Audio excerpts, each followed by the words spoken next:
کبیرہ ہے انسان کے لیے. ایک صاحب نے لکھا کہ بیٹے کا نام محمد عبداللہ ہے، اسکول کی کاپی پر محمد لکھ سکتے ہیں کیونکہ کاپی نیچے گر جاتی ہے، واضح کریں. تو اس کا جواب یہ ہے کہ محمد عبداللہ نام ہے تو محمد بھی لکھا ہے، اللہ بھی لکھا ہے.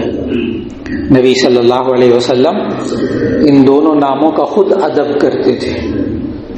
نبی صلی اللہ علیہ وسلم ان دونوں ناموں کا خود ادب کرتے تھے. اور وہ کیسے کہ نبی صلی اللہ علیہ وسلم کی جو انگوٹھی تھی جس سے مہر لگاتے تھے تو اس پہ لکھا ہوا تھا محمد الرسول اللہ، سب سے نیچے محمد، درمیان میں رسول اور سب سے اوپر لفظ اللہ. تو جامع ترمذی کی حدیث ہے، اس میں موجود ہے کہ نبی صلی اللہ علیہ وسلم جب بیت الخلاء میں جاتے تھے تو انگوٹھی باہر اتار کر جاتے تھے، انگوٹھی باہر اتار کر جاتے تھے. معلوم ہوا کہ محمد اور اللہ دونوں ناموں کا ادب کرنا چاہیے. لہذا بچوں کو سکھا دیجیے، آپ نام محمد عبداللہ کاپی پر لکھوائیں اور گر جائے تو کہیں بیٹا استغفار کر لیا کرو. بس یہ کہ محمد نام نہ لکھے، نہیں عبداللہ تو لکھے گا تو اللہ کا نام ہوگا. اس لیے میں نے عرض کیا کہ نام لکھنے دیں لیکن اس کے ساتھ ادب سکھائیں، اور اگر بے ادبی ہو جائے انجانے میں استغفار سکھا دیں، بیٹا اللہ سے معافی مانگ لو، اللہ معاف فرمائے. ایک صاحب نے کہا میرے 3 بچے ہیں جن کی اعلیٰ تعلیم اور شادی وغیرہ کے نیت سے 3 پلاٹ لے رکھے ہیں، کیا ان پر بھی مجھے زکوٰۃ ادا کرنی ہوگی؟ جی ایسے پلاٹ پر زکوٰۃ نہیں ہوتی. زکوٰۃ ہوتی ہے ایسے پلاٹ پر جو آپ نے بزنس کے لیے لیا، کہ میں پلاٹ خریدوں گا پھر اس کو بیچوں گا پھر منافع کماؤں گا. اور اگر آپ نے پلاٹ لیا بچوں کی شادی کے لیے، پڑا ہوا ہے، کبھی گھر بنا لوں گا، پڑا ہوا ہے، تو اس پر زکوٰۃ نہیں، چاہے کروڑوں روپے کا ہو. یہ خریدتے وقت کی نیت کا اعتبار ہوگا کہ خریدتے وقت نیت کیا تھی. اور اگر خریدتے وقت بزنس کی نیت تھی کہ میں پلاٹ خریدوں گا پھر بیچوں گا پھر خریدوں گا پھر بیچوں گا نفع کماؤں گا، تو پھر ہر سال اس پلاٹ کی مالیت جو اس معاشرے کے اندر جس کو مارکیٹ ویلیو کہتے ہیں اس کے مطابق ہر سال زکوٰۃ دینی پڑے گی. ایک صاحب نے کہا کہ نماز تراویح اگر نبی صلی اللہ علیہ وسلم جماعت کے ساتھ نہیں پڑھی تو پھر ہم کیوں پڑھتے ہیں؟ نہیں، نبی صلی اللہ علیہ وسلم نے جماعت کے ساتھ تراویح پڑھائی رمضان میں جماعت، لیکن سارا رمضان نہیں پڑھائی. یہ ہے اصل بات، سارا رمضان نہیں پڑھائی. اور اس کی وجہ بھی بتائی نبی صلی اللہ علیہ وسلم کہ نبی صلی اللہ علیہ وسلم اگر ساری رمضان میں تراویح نہیں پڑھی تو ہم بھی پھر سارا رمضان کیوں پڑھتے ہیں؟ اس کا جواب نبی صلی اللہ علیہ وسلم نے خود دیا کہ میں نے چند دن تراویح پڑھی اور اس کے بعد باقی ایک لفظ میں رکھیے گا کہ لفظ تراویح کسی حدیث میں نہیں آتا، وہاں قیام اللیل کا لفظ ہے. لفظ تراویح یہ قرآن مجید میں اور حدیث میں بالکل نہیں آتا، یہ بعد میں اس نماز کا نام رکھا گیا. تو نبی صلی اللہ علیہ وسلم جو قیام اللیل کرتے تھے وہ رمضان کے اندر یہ جو تراویح والا یہ چند دن کیا، اور پھر پتہ کیا فرمایا صحابہ سے، میں اس کو روزانہ نہیں کر رہا، اس لیے کہ یہ اللہ کو اتنی نماز پسند آ گئی ہے کہیں یہ نماز تم پر فرض نہ ہو جائے. امت کو مشقت سے بچا لیا، اس لیے آج بھی یہ سنت مؤکدہ. اس لیے تراویح پڑھنا سنت مؤکدہ، جماعت کے ساتھ پڑھنا الگ سنت، پورا قرآن مجید سننا الگ سنت، مسجد میں پڑھنا الگ سنت. اگر آپ مسجد میں نہیں پڑھ رہے تراویح تو پڑھ لیں، جماعت کے ساتھ نہیں پڑھ رہے تراویح تو پڑھ لیں. پورا قرآن نہیں سن رہے کہ ایک جگہ آنا جانا، پورے ملک میں سفر ہے، فلاں ہے، کاروبار ہے، جماعت کے وقت میں فارغ ہی نہیں ہوتے، تراویح تو پڑھ لیں. تو تراویح پڑھنا سنت مؤکدہ الگ چیز، مسجد میں پڑھنا الگ سنت، جماعت کے ساتھ پڑھنا الگ سنت، پورا قرآن سننا الگ سنت. اس لیے یہ نہ کہیے کہ جماعت کے ساتھ نہیں پڑھے، نہیں، جماعت کے ساتھ نبی صلی اللہ علیہ وسلم نے یہ تراویح اصل میں نفل ہے، تراویح نفل ہے. جو نفل نبی صلی اللہ علیہ وسلم نے جماعت کے ساتھ نہیں پڑھے انہیں جماعت کے ساتھ پڑھنا مکروہ ہے، خلاف سنت ہے. بہت اچھی طرح یاد رکھ لیجیے، جو نفل نماز نبی صلی اللہ علیہ وسلم نے جماعت کے ساتھ نہیں پڑھی اس کو جماعت کے ساتھ پڑھنا مکروہ ہے، خلاف سنت ہے. اس لیے تراویح سنت مؤکدہ جماعت کے ساتھ پڑھی، حدیث سے ثابت. ایک صاحب نے کہا کہ ائمہ کی تقلید کرنا شرعی لحاظ سے کتنا ضروری ہے اور کیوں ضروری ہے؟ یہ بالکل ضروری نہیں ہے. کس نے کہا ضروری؟ صرف اللہ اور اس کے رسول صلی اللہ علیہ وسلم کو مانیں بس، قرآن اور سنت. ائمہ کی تقلید آپ کے ذمہ فرض واجب نہیں ہے کہ ائمہ کی تقلید نہیں کریں گے تو آپ مسلمان نہیں ہوں گے. نہیں، آپ قرآن کی بات مانیں، اللہ اور اس کے رسول کی بات مانیں، انشاءاللہ نجات ہو جائے گی. لیکن اگر ایک حدیث آ گئی کہ ہاتھ سینے پہ باندھیں، ایک حدیث آ گئی ناف کے نیچے باندھیں، ایک حدیث آ گئی رفع یدین کریں، ایک حدیث آ گئی نہیں رفع یدین کرنا، تو اسی صورت میں آپ کس پر عمل کریں گے؟ اپنی سوچ سے عمل کریں گے یا کسی فقیہ کے کہنے پر عمل کریں گے؟ تو آپ کسی فقیہ کے کہنے پر ہی عمل کریں گے. خود تو آپ کو نہیں پتا کہ کون سی حدیث زیادہ معتبر ہے. اور یہ دونوں کے دونوں حق پر ہیں. جو مکتبہ فکر، جو امام، جو فقیہ قرآن و سنت کے مطابق عمل کرتا ہے، اس کے پیچھے کوئی آیت ہے، کوئی حدیث ہے، وہ نجات پا جائے گا، وہ نجات پا جائے گا. اس لیے بہت کھلا دل رکھیں، اس بارے میں بہت کھلا دل رکھیں. ایک صاحب نے کہا کہ ایک زمین کاروبار کی نیت سے خریدی، مثلا 1 لاکھ کی خریدی، اب گاہک نہ ہونے کی وجہ سے فروخت نہیں ہو رہی، زکوٰۃ قیمت خرید پر ہوگی یا موجودہ مارکیٹ ویلیو پر؟ تو اس کا جواب دیا موجودہ مارکیٹ ویلیو پر زکوٰۃ دینا پڑے گی اس کی. ایک صاحب نے کہا کہ نماز کے دوران کسی وجہ سے 2 لوگوں کے درمیان گیپ آ جائے تو کیا دائیں یا بائیں موو کر کے صف پر کر سکتے ہیں؟ جی، اگر نماز کے دوران کسی وجہ سے کوئی تھوڑا سا فاصلہ ہو جائے تو ایک بندہ درمیان میں سے ذرا سا ہل جائے تاکہ مستقل ایک بندے کی جگہ خالی نہ رہے. وہ کسی وجہ سے چلا گیا، اس کا وضو ٹوٹ گیا، وہ چلا گیا، کوئی اور بات ہوگی درمیان میں سے چلا گیا، اب وہ جگہ خالی ہے، تو آپ تھوڑا سا سینٹر میں ہو جائیں تاکہ درمیان میں دونوں طرف اب پورا بندہ کھڑے ہونے کی جگہ نہیں رہی تو نماز ہو جائے گی.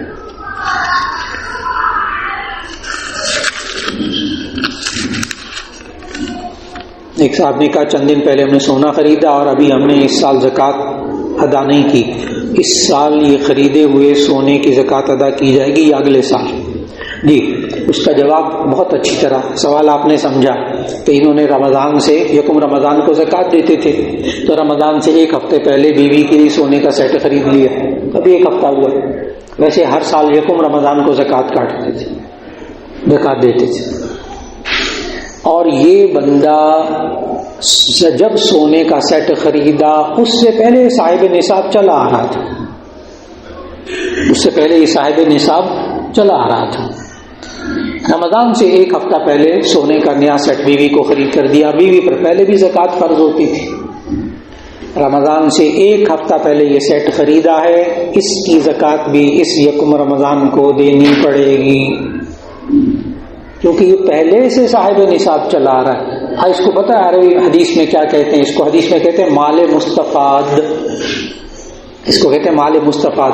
اگر یعنی فائدے میں حاصل ہونے والا مال، اگر پہلے بندہ صاحب نصاب ہے اور اسی جنس میں سے اس کے پاس مال آ گیا تو اسی صورت میں وہ جنس خود بخود اس میں شامل ہو جائے گی. اب ایک نقد ایک جنس ہے، سونا چاندی روپیہ، اس کو کہتے ہیں نقد. اگر سونے چاندی روپے میں سے اور کچھ آ گیا نا تو یہ اس میں شامل ہو جائے گا.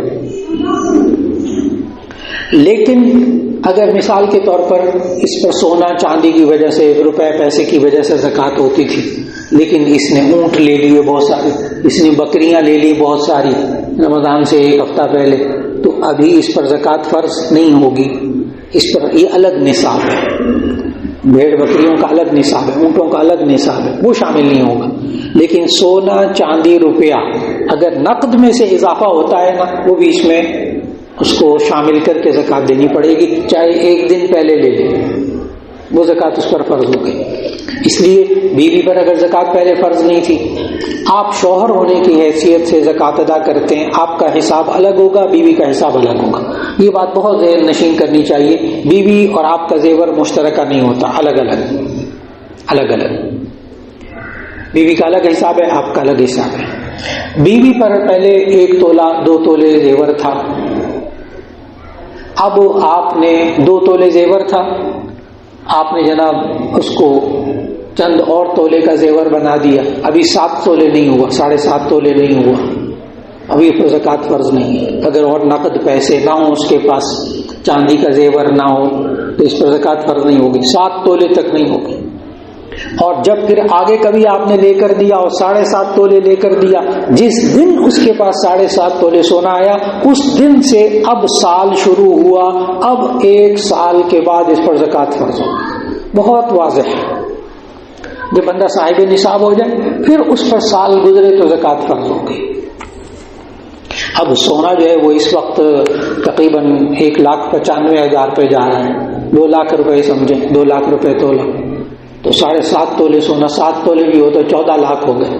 لیکن چاندی کا نصاب کم ہے، چاندی جو اس وقت 2,250 روپے تولا جا رہی ہے، وہ بنیں گے اس کے 1,07,000 8,000 بنیں گے اس کے، وہ اگر اس کے پاس نقد ہوتا ہے تو اس پر زکوٰۃ فرض ہو جائے گی، لیکن سال گزرے تب، سال سے پہلے نہیں۔ ایک صاحب نے کہا سورہ نساء کی آیت نمبر 93 میں ہے، اور جو کوئی کسی مومن کو قصداً قتل کر ڈالے اس کی سزا دوزخ ہے جس میں ہمیشہ رہے گا۔ جی، اس پر لعنت بھی ہے اللہ کی۔ اتنی سخت سزائیں بیک وقت کسی بھی گناہ کی بیان نہیں کی، تو اس کا جواب یہ، وہ آیت پوری پڑھ لیجئے کہ من قتل مؤمنا خطأ فتحریر رقبۃ مؤمنہ ودیۃ مسلمۃ، اور اللہ تعالیٰ نے جو قرآن مجید میں کہا نا من قتل مؤمنا، جو کوئی بندہ کسی مسلمان کو قتل کر دے فجزاؤہ جہنم خالدا فیہا وغضب اللہ علیہ ولعنہ اعد له عذابا عظیما، تو مسلمان کو قتل کرنا واقعی بہت بڑا گناہ، اس لیے اللہ نے اس کی بہت ساری سزائیں رکھی، بہت ساری سزائیں رکھی۔ ایک صاحب نے کہا بچے زیادہ ہونے چاہیے یا جتنے کی گنجائش ہو؟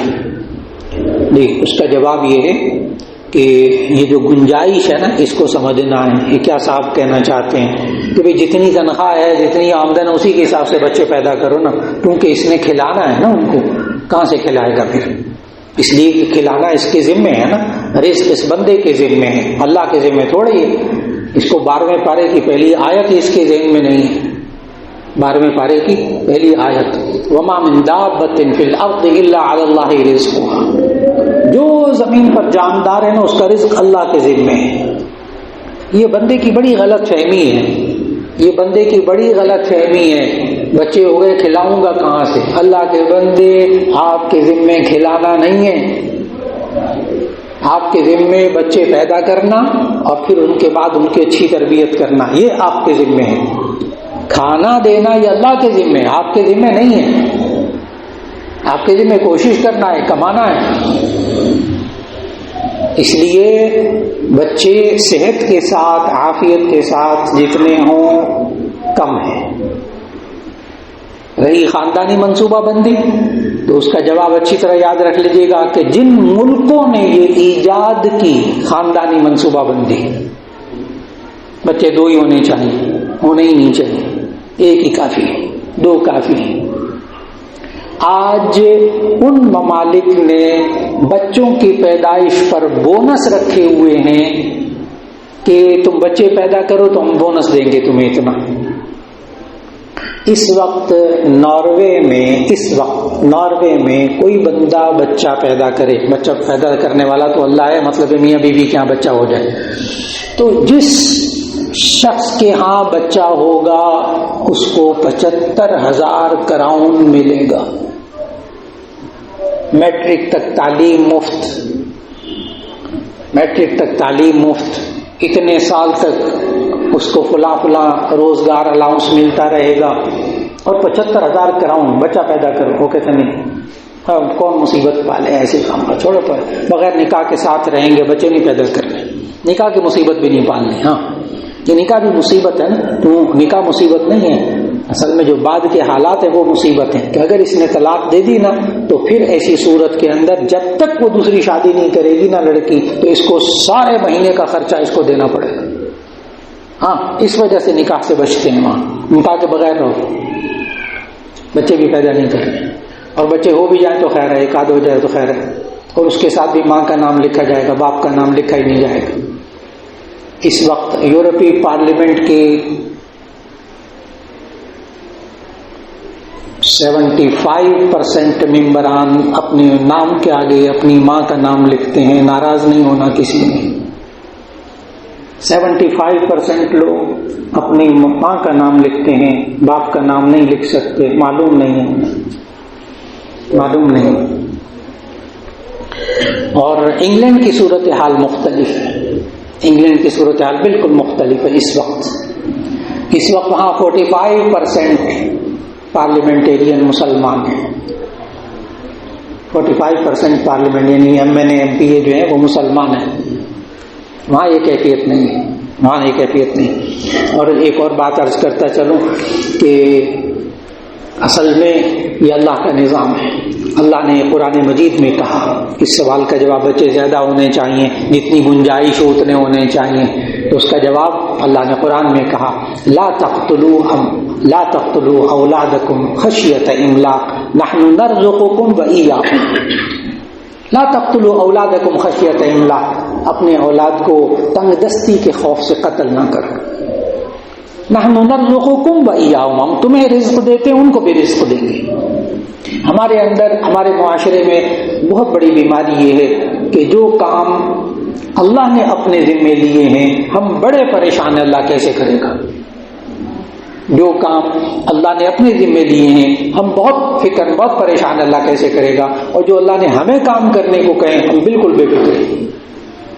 اللہ کے بندو، جو اللہ نے اپنے ذمے لیے ہیں نہ رکھو اپنے ذمے، نہ پریشان ہو، اللہ رزق دے گا، اللہ رزق دے گا۔ اس لیے بچوں کی شادیاں کر دیں، اچھا جلدی کر دیں بچوں کی شادی، اس لیے کہ رزق دینے والا اللہ ہے، وہ بھی رزق لے کر آئے گی، اپنا فکر نہ کریں، برکت ہوگی انشاءاللہ۔ بچوں کی شادیاں کر دیں، ان کے رزق کی فکر نہ کریں کہاں سے کھلائیں گے، ابھی کماتا ہی نہیں ہے، شادی کر دیں، کما لے گا یہ انشاءاللہ۔ اس لیے ذہن میں رکھیے گا کہ نام اگر ملکوں کے لے لوں تو کوئی حرج نہیں ہے۔ جاپان ایک وقت وہ تھا کہ آج سے 60-70 سال پہلے جاپان نے اعلان کیا تھا کہ بچے نہ پیدا کرو، اچھا پابندی لگائی، قانون بنایا، اور پتہ کیا جملے تھے، اب ہم نے ایسی مشینیں بنا لی ہیں کہ بس ادھر لوہا داخل کر دو ادھر سے کار بن کر باہر نکلے گی، ہمیں انسانوں کی ضرورت نہیں۔ یہ جملے تھے اس وقت، میں بڑا مختصر کر رہا ہوں، یہ اس وقت ان کے جملے تھے ان قوموں کے جنہوں نے خاندانی منصوبہ بندی کو ایجاد کیا، جنہوں نے پیدا کیا۔ انہوں نے کہا ہم نے ایسی مشینیں بنا لی ہیں کہ اب لوہا داخل کرو اور ادھر سے کار بند کر نکلے گی، ہمیں انسانوں کی ضرورت نہیں ہے۔ آج اس جاپان کے پاس وہ لوہا داخل کرنے کے لیے اور مشین کے بٹن دبانے کے لیے بھی بندے نہیں ہیں۔ ظاہر اللہ کا نظام ہے نا، وہ بوڑھے ہوں گے، مر جائیں گے، پھر نئی نسل پیدا ہوگی۔ اب وہاں کا ذہن لوگوں کا ایسا بن گیا، وہ بچے پیدا نہیں کر رہے۔ جاپان نے پورا زور لگایا ہوا ہے، لوگ بچے نہیں پیدا کر رہے۔ مثال ہے کہ کیا مصیبت ہے جنجال پالنے کی، ایسی مشکل پالی ہوئی۔ چنانچہ اس وقت آپ حضرات کے علم ہے بہت سارے ممالک ایسے ہیں جو افرادی قوت، انسانی افرادی قوت کو اپنے ملک میں لے کر آ رہے ہیں دوسرے ملکوں سے، جس میں امریکہ شامل ہے، جس میں کینیڈا شامل ہے، جس میں یورپ پورا شامل ہے۔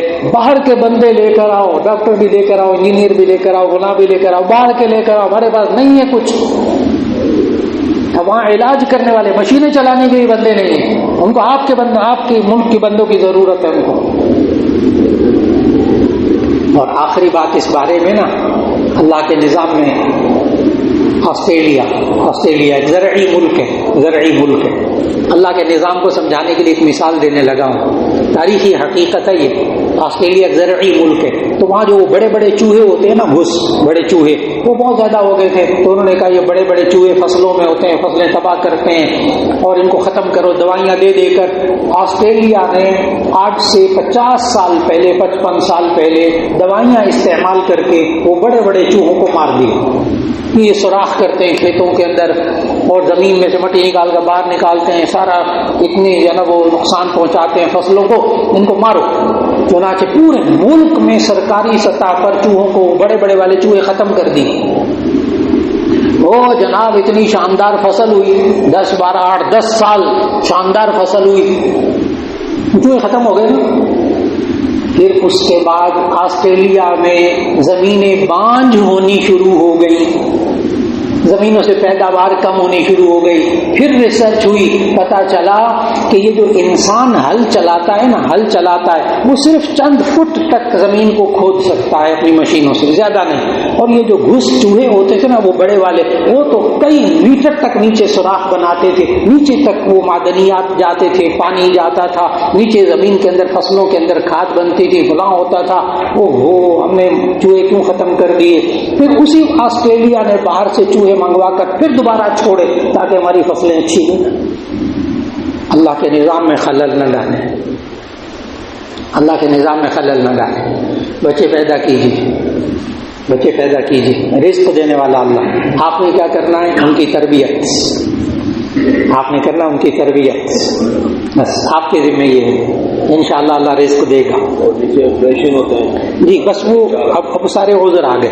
اب وہ سارے بھائی صاحب نے کہا اگر آپریشن وغیرہ سے بچے پیدا ہو رہے ہوں ڈاکٹر منع کر دیتے ہیں. جی ڈاکٹر اگر کہہ دیں، ڈاکٹر کہہ دیں کیا بیوی کی حالت ایسی ہے، خون کی کمی ہے اور فلاں ہے، خون اس کے اندر نہیں بن رہا اور اب آپریشن سے بچے پیدا ہو گئے. یاد رکھ لیجیے گا، میں 18 سال میڈیکل یونیورسٹی میں پڑھاتا رہا ہوں.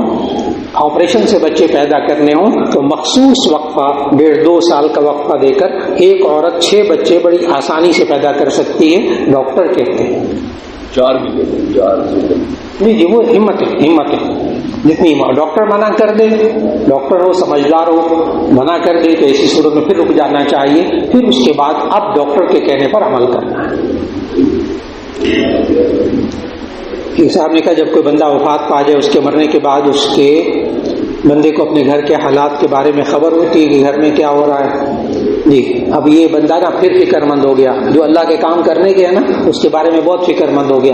یہ بندہ اب یہاں سے چلا گیا، ابا جی کو ہم دفنا ہے قبر میں، اب ابا جی کو پتہ چل رہا ہے میں کیا کر رہا ہوں. جی آپ کے نیک کاموں کا الحمدللہ آپ ان کے لیے استغفار کرتے ہیں، آپ ان کے لیے دعائیں کرتے ہیں، وہ ان کو پہنچ رہی ہیں. لیکن آپ کیا کھاتے ہیں، آج کیا ہوا، آج گھر میں کیا پکا، یہ ہمیں نہیں پتا کہ وہ جانتے ہیں، یہ نہیں پتا. ٹھیک، لیکن ہمیں پتا ہے کہ توبہ اور استغفار ان تک پہنچتا ہے. ان کے لیے مغفرت کی دعا کریں گے وہ ان تک ضرور پہنچے گی. باقی حالات وہ نہیں جانتے. بس اب ان کو جو دفن کر دیا نا ابا جی کو، بس اب ان کے لیے دعائیں مغفرت کریں. یعنی ہمارے ذمہ جو کام ہے نا وہ ہم کریں، اور اللہ جو وہاں کر رہا ہے نا اس کی آپ نے فکر بالکل نہیں کرنی. جو اللہ نے اپنے ذمہ کام لیے اس کو بالکل چھیڑنا بھی نہیں ہے. اچھا وہ اللہ کے ذمہ ہے.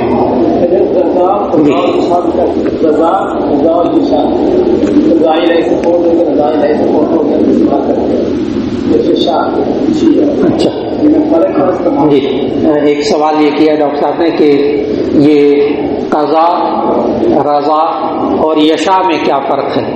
یہ میں اس کو ذرا آسان کرتا ہوں. جب آپ جاتے ہیں نا کہیں، کوئی بندہ فوت ہو جاتا ہے تو آپ تعزیت کے لیے جاتے ہیں تو کہتے ہیں بس یہ قضاء الہی ہے آپ صبر کریں.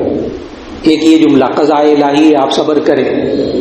اچھا بعض جگہ جاتے ہیں تو بعض لوگوں یوں کہتے ہوئے سنتے ہیں بس جی رضا الہی ہے صبر کریں. بعض جگہ آپ جاتے ہیں تعزیت کرنے تو یہ جملے سننے کو ملتے ہیں بس یہ مشیت الہی ہی یہی تھی صبر کریں. مشیت الہی یعنی اللہ یہی چاہتا تھا. تو اب ڈاکٹر صاحب کا سوال یہ والا ہے کہ یہ قضاء الہی کیا چیز ہے، رضا الہی کیا چیز ہے، اور یہ یشاء الہی کیا چیز ہے. یشاء الہی پتہ کیا ہے؟ انشاء اللہ، اگر اللہ نے چاہا، ما شاء اللہ، جو اللہ چاہے، یہ ہے یشاء مشیت. ان اللہ یفعل ما یشاء، اللہ جو چاہتا ہے کرتا ہے، یہ ہے یشاء. ان اللہ یفعل ما یشاء، اللہ جو چاہتا ہے وہ کرتا ہے. اور قضا کیا ہے؟ اللہ کا فیصلہ. اور رضا کیا ہے؟ بندے کا راضی ہو جانا، اللہ نے جو فیصلہ کیا اس پر راضی ہو جانا. اب تینوں باتیں سمجھنی. اللہ جو چاہتا ہے کرتا ہے، اللہ جو فیصلہ کرتا ہے وہی ہوتا ہے، ہمیں کیا کرنا چاہیے؟ اس پر راضی رہنا چاہیے. بات مکمل. تینوں میں فرق بتا دیا. یہ تینوں ہوتے ہیں، یہ تینوں لازم ہیں، الگ الگ چیزیں نہیں ہیں. اللہ جو چاہتا ہے کرتا ہے، اللہ جو فیصلہ کرتا ہے وہی ہوتا ہے قضا فیصلہ. اور یشا اللہ جو چاہتا ہے کرتا ہے. اور آخری چیز رضا، یہ ہمارے ذمہ ہے، یہ ہمارے ذمہ ہے کہ ہم اس فیصلے پر راضی ہو جائیں. جو اللہ نے کیا اس پر راضی ہو جائے بس، اور کوئی ایسا کام نہ کریں جس سے اللہ ناراض ہو جائے. اب بات مکمل ہوگی. جی جی بالکل بالکل، رضا الہی سے بندہ فوت ہو گیا، یعنی اللہ یہ چاہتا تھا، اللہ اس کے مارنے پر راضی تھا، آپ ناراض نہ ہوں. اللہ اس کے مارنے پر راضی تھا، آپ ناراض نہ ہوں، یہ بندہ بھی راضی رہے اس پر. جی بالکل، رضا الہی سے ہی فوت ہوتا ہے. اللہ نہ چاہے، اللہ کی مرضی نہ ہو تو بندہ فوت ہو جائے، سوال ہی بدل نہیں. تو رضا الہی سے بندہ مرتا ہے، رضا الہی سے بندہ مرتا ہے، مشیت الہی سے بندہ مرتا ہے. بات مکمل ہو. ایک صاحب نے سوال کیا کہ زبان کی لکنت کے بارے میں عمل بتا دیں. آپ نے پہلے بھی بتایا تھا. جی، زبان کی لکنت کہتے ہیں بولتے وقت بات تا وغیرہ پہ زبان اٹکتی ہو، تو اس کے لیے قرآن مجید میں اللہ تعالیٰ نے حضرت موسیٰ علیہ السلام کو دعا سکھائی. موسیٰ علیہ السلام نے اللہ تعالیٰ کا سکھایا ہوا سبق جا کے سنانا تھا فرعون کو. تو دعا کیا سکھائی؟ میں دعا اور اس کا ترجمہ بتاتا ہوں. جو بچہ لکنت میں مبتلا ہو نا، اس کو یہی دعا سکھائیں. رب اشرح لی صدری، 16واں پارہ سورہ طٰہٰ، اس کا دوسرا رکوع کی پہلی آیت. رب اشرح لی صدری ویسر لی امری واحلل عقدۃ من لسانی یفقہوا قولی. رب اشرح لی صدری، اے اللہ میرے سینے کو کھول دے. ویسر لی امری، میرے لیے میرے کام کو آسان کر دے. واحلل عقدۃ من لسانی، میری زبان سے گرہ کو کھول دے.